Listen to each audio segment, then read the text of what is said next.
Hello robbers, welcome back to our family. ইতিহাসের প্রথম অধ্যায়, দ্বিতীয় অধ্যায়, প্রথম অধ্যায়, দ্বিতীয় অধ্যায়, তৃতীয় অধ্যায় এবং চতুর্থ অধ্যায় প্রত্যেকটা এসএকিউ তোমাদের কাছে পৌঁছে দিয়েছি। আজ আমি ক্লাস 10 এর চ্যাপ্টার 5 এর দ্বিতীয় পার্ট নিয়ে আলোচনা করব। অর্থাৎ তোমাদের কাছে পঞ্চম অধ্যায় পর্যন্ত প্রত্যেকটা পার্ট তোমাদের কাছে পৌঁছে যাচ্ছে আজকে। এবং বাকি থাকছে যে তিনটে অধ্যায়, সেই তিনটে অধ্যায়ও খুবই তাড়াতাড়ি তোমরা পৌঁছে যাবে। তাড়াতাড়ি করে এগুলো পড়ে নাও আর তুলে নাও কত মার্ক? 36 মার্ক। চলো দেখা যাক। আমাদের প্রথম যে প্রশ্নটা রাখা আছে, বিদ্যা হারাবলী কে রচনা করেন? Felix carry. 37 দাগ দিগদর্শন কার সম্পাদিত?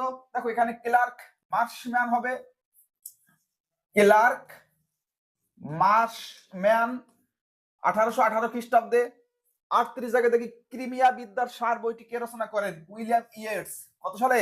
1825 খ্রিস্টাব্দে। 39 জ্যোতির্বিদ্যা কবে প্রকাশিত হয়? 1833 খ্রিস্টাব্দে। 40 ভূগোল ও জ্যোতিষ্ক কার লেখা? পিয়ারসন।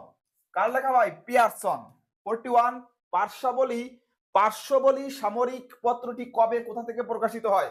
দেখো 1822 খ্রিস্টাব্দে স্কুল বুক সোসাইটি থেকে, স্কুল বুক সোসাইটি। চলো 42 রামমোহনকে ভারতের বিজ্ঞান চর্চার আদিগুরু হিসাবে চিহ্নিত করেছেন কে? ক্ষিতীশ মোহন সেন। ক্ষিতীশ মোহন সেন।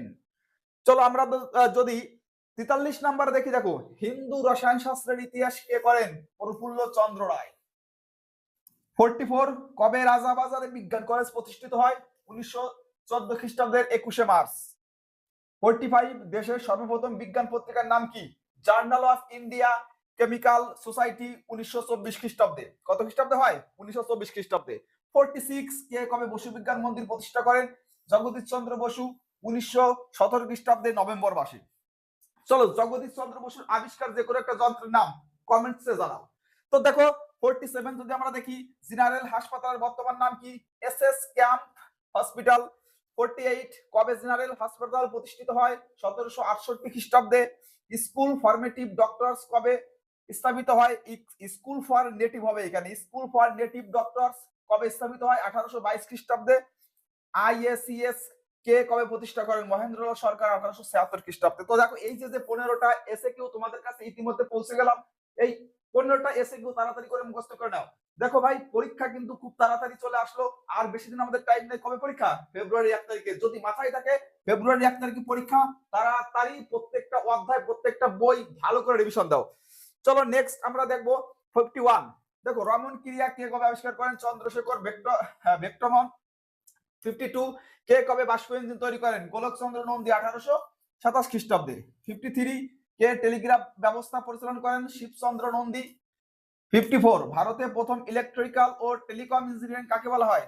শিবচন্দ্র নন্দীকে। 55 কে দেশলাই শিল্পের কারখানা খোলেন? মহেন্দ্র চন্দ্র নন্দী। দেখো এই যে এসএ কিউ গুলো আছে আমাদের কাছে একটু অদ্ভুত অদ্ভুত মনে হচ্ছে না?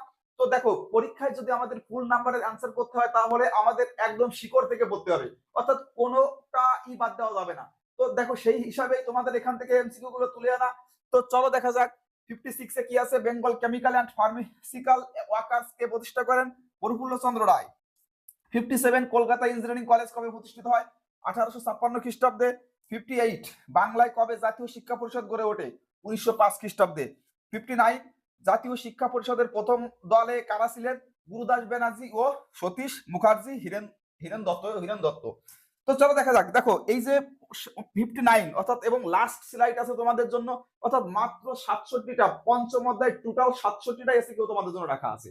তো দেখো এই যে একটা মাসটা তোমাদের জন্য পরীক্ষায় আছে, এই একটা মাস কিন্তু তোমরা বেস্ট রুটিন অনুযায়ী লেখাপড়া করবে। কারণ কি দেখো একটা কথা মনে রাখবে, কোন একজন মনীষী বলে গিয়েছিল যে তুমি যদি 1 মাস রুটিন অনুযায়ী পড়ো তাহলে তুমি মোটামুটি সাকসেস, যদি 6 মাস পড়ো সাকসেস, এবং যদি 12 মাস পড়ো সুপার সাকসেস। দেখো তোমার দ্বারা তো আর এখন সুপার সাকসেস হওয়া সম্ভব না, কেননা তুমি 12 মাস রুটিন অনুযায়ী পড়ো নাই। তো এই যে একটা মাস আছে, তুমি যদি একটা মাস রুটিন অনুযায়ী পড়ো তুমি তাও কি করতে পারো? মোটামুটি সাকসেসটা হতে পারো। তো চলো একটা মাস যত দূর পারো তুমি তোমার মতো করে চেষ্টা করো। চলো আমরা চলে যাই 60 নাম্বার। জাতীয় শিক্ষা পরিষদের দ্বিতীয় দলে কারা ছিলেন? তারকনাথ পালিত এবং নীলরতন সরকার। 61 বেঙ্গল টেকনিক্যাল ইনস্টিটিউট কে প্রতিষ্ঠা করেন? তারকনাথ পালিত।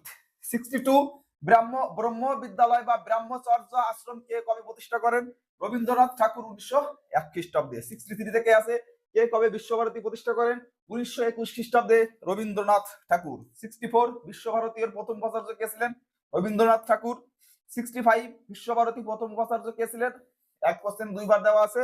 66 বিদ্যুৎ চৌম্বকীয় তরঙ্গ কে আবিষ্কার করেন? জগদীশ চন্দ্র বসু। এবং 67 বাংলার বিশ্বকর্মা কাকে বলা হয়? স্যার রাজেন্দ্রনাথ মুখার্জিকে। তো দেখো এই যে 67টা টোটাল প্রশ্ন দেওয়া আছে, এই 67টা খুব ভালো করে পড়ো, এবং এখান থেকে কিন্তু তোমাদের পরীক্ষায় একটা ভেরি ভেরি ইম্পর্টেন্ট 8 নাম্বার প্রশ্ন আছে। বলতো কোনটা? যদি জেনে থাকো এবং আমি কি বলতে চাচ্ছি তুমি যদি বুঝতে পারো, সেটা অবশ্যই তুমি কমেন্টসে জানাও। এবং পরপর এই যে আর 3টে অধ্যায় বাকি আছে, খুব তাড়াতাড়ি প্রত্যেকটা অধ্যায় তোমাদের কাছে চলে যাবে। তুমি এইগুলো পড়ো এবং আমি তোমার জন্য রেডি করতে থাকি পরের স্লাইড। হ্যাঁ, একটা কথা, যদি তোমার কাছে এই ভিডিওগুলো ভালো লাগে অবশ্যই লাইক, কমেন্টস এবং শেয়ার করতে ভুলবে না। এবং পরবর্তীতে যে কোনো বিষয়ে যদি কোনো সমস্যা থাকে সেটাও তুমি কমেন্টসে জানাও, আমরা তোমাকে সমাধান দেওয়ার চেষ্টা করবো। Thank you.